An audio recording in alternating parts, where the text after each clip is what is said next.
ওসমান হাদি ভাইয়ের মৃত্যুকে কেন্দ্র করে কিছু মানুষ কতটা অমানবিক কাজ করতেছে যা বলার বাহিরে। এই যে প্রথম আলোর অফিস ভাঙচুর করলো, তারপর ডেইলি স্টারের অফিস ভাঙচুর করলো। ভাঙচুর করছেন আপনি ভালো কথা, কিন্তু প্রথম আলোর অফিস ভাঙচুর করার আগে ওই সাংবাদিক ছিল অফিসের মধ্যে 30 থেকে 35 জন প্রথম আলো।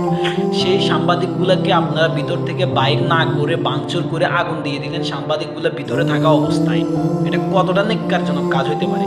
ডেইলি স্টারের অফিসের মধ্যে 20 থেকে 25 জন সাংবাদিক ছিল ভিতরে, সেই সাংবাদিকগুলোকে বাইর না করিয়ে আপনারা আগুন দিয়ে দিলেন ভিতরে থাকা অবস্থায়।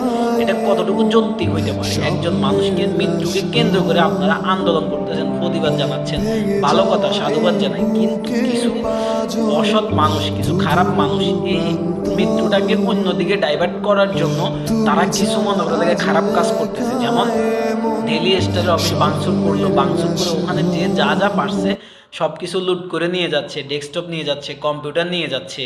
তারপরে থেকে এই যে দুইটা অফিসকে ভাঙচুর করলো, ভাঙচুর করে ভিতরের মানুষগুলোকে তারা বাইর না করিয়ে আগুন দিয়ে দিল। এটা কি মানে কোনোভাবে একজন সুস্থ মানুষের কাজ হইতে পারে? এটা কি সুস্থ একটা আন্দোলন হইতে পারে? এটা পুরোটা একটা চক্র, যারা এই হাদি ভাইয়ের মৃত্যুটাকে অন্যদিকে ডাইভার্ট করার জন্য, বিতর্কিত করার জন্য এই কাজগুলো করতেছে।